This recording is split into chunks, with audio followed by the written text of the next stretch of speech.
Passenger से, अपने प्रधान से, अपने सभासद से, अपने नेता से, अपने सभी लोगों से पूछने का काम करिए। एक सवाल है, आप कहते हो साहब कोरोना की वजह से गाड़ियां बंद हैं, आपने सारा ट्रांसपोर्ट सेक्टर खोल दिया।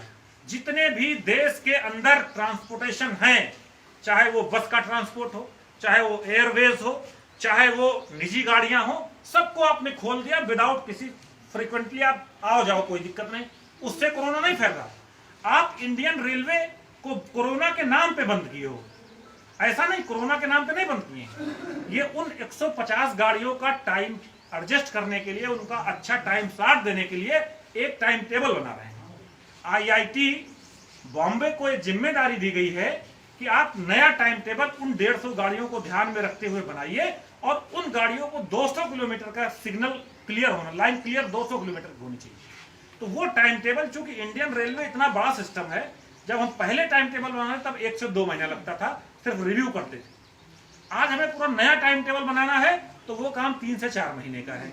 इन्होंने उस काम को जुलाई से शुरू किया है और ये दिसंबर तक खत्म कर लेंगे। दिसंबर तक आपकी कोई गाड़ियां नहीं चलने वाली। आप इस बात को समझिएगा, कोरोना की वजह से नहीं, कोरोना की वजह से तो मीडिया और टीवी में बताया जा रहा, लेकिन अंदर खानों में वो 150 गाड़ियां कैसे सक्सेस हों, कैसे उनको ज्यादा पैसेंजर मिले, कैसे प्राइवेट लोग फायदे में जाएं, उसका प्लान चल रहा है। हम लोग बेवकूफ नहीं है, हम रेलवे बोर्ड की हर एक चाल को जानते हैं। हम लोगों ने, हमारे महामंत्री जी ने आप सबके साथ मिलकर के निर्णय लेने का काम किया कि पूरे देश में 7,500 रेलवे स्टेशन, कितने हैं?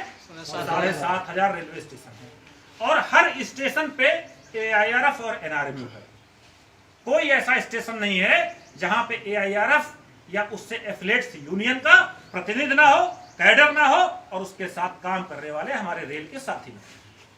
ठीक है, हो सकता है कि हम 12,26,000 रेल कर्मचारी इस लड़ाई के लिए बहुत छोटे हैं, हमारी कोई हैसियत ना हो, लेकिन कोई बात नहीं, हम उन लोगों को भी अपने साथ जोड़ने का काम करेंगे जो अप्रत्यक्ष रूप से रेलवे के सिस्टम में जुड़े थे।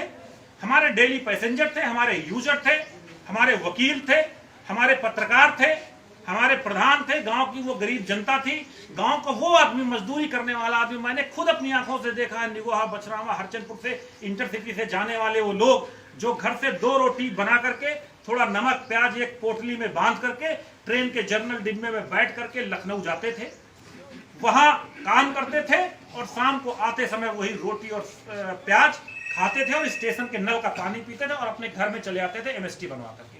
हम उन लोगों को भी इस लड़ाई में शामिल करने का काम करेंगे और वो बहुत बड़ा तबका है, सरकार की चूल्हे हिल जाएंगी, लेकिन उसके लिए हमें अगुवाई करना पड़ेगा, हमें आगे आना पड़ेगा, हमको लोगों को लीड करना पड़ेगा, हमें लोगों को बताना पड़ेगा कि ये पूरे देश के साथ कुचक्र हो रहा है, ये सिर्फ आपके साथ नहीं हो रहा, यह उन सभी देशवासियों के साथ हो रहा है जो इस विधा में जुड़े हुए। निजीकरण एक मोनोपोली है, ठेकेदारी सबसे बड़ा भ्रष्टाचार का कारण है। 10 रुपए का सामान हम 100 रुपए में ठेकेदार से खरीदते हैं।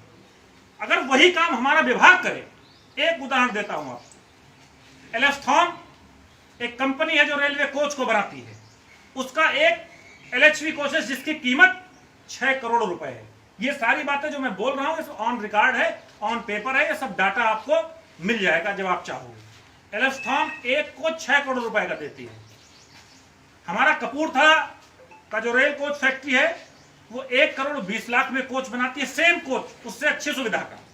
हमारी जो MCF है, मॉडर्न रेल कोच फैक्ट्री है, LHP का वही कोच जो 6 करोड़ का एलेस्थॉन बेचती है, उसको हम 90 लाख में बनाते हैं। बात समझिए आप हमारी, हम 90 लाख में अच्छा कोच बना के दे रहे हैं, पर हमारा प्रोडक्शन कम कर दिया गया। रेल कोच फैक्ट्री में पिछले फाइनेंशियल ईयर तक 2,500 कोच बनाने का टारगेट था, अभी सिर्फ 1200 कोच बनाने का टारगेट है 1 अप्रैल से, और जिसमें से 500 कोच बन चुके। अब उन लोगों के पास काम ही नहीं है, ये सरकार की मोनोपोली है कि हम रेल कोच फैक्ट्री में कोच न बना करके एलेस्थॉन के कोच लेंगे। जो locomotive general electrical company 60 crore में बना करके दी, डुअल सिस्टम का इंजन, इलेक्ट्रिक से भी चलेगा, डीजल से भी चलेगा, 60 करोड़ में बना के दिया। हमारे चितरंजन के साथियों ने, चितरंजन लोकोमोटिव के साथियों ने उसी कोच को मात्र 6 करोड़ 40 लाख में बना के देने का काम किया। हम क्या कमी है, हम कहीं अच्छे से काम नहीं कर पा रहे, तो आप मुझे ट्रेन करिए ना, आप मुझे ट्रेनिंग दीजिए। मोदी जी सिर्फ लाल किले से चिल्लाते हैं स्किल्ड भारत, स्किल्ड इंडिया। कहां पे स्किल्ड सेंटर खुले हैं, कहां लोगों को स्किल्ड किया जा रहा, कहां लोगों को उसकी जरूरतें पूरी की जा रही।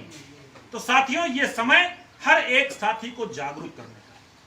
हमने कहा, महामंत्री जी ने कहा कि 7,500 स्टेशनों पे, हर स्टेशन पे ऑल इंडिया रेलवे फेडरेशन एक कमेटी का गठन करेगी, रेल बचाओ देश बचाओ, सेफ रेल सेफ नेशन, एक कमेटी बनेगी। और हम स्टेशन के साथ साथ यहाँ के लोकल यूजर्स को भी, प्रधान को भी, पत्रकार को भी, वकील को भी उस कमेटी में रखेंगे। और हम किसी भी कीमत पे जीवन के अंतिम सांस तक इस रेल का निजीकरण नहीं होंगे, ये भरोसा आपको करना पड़ेगा।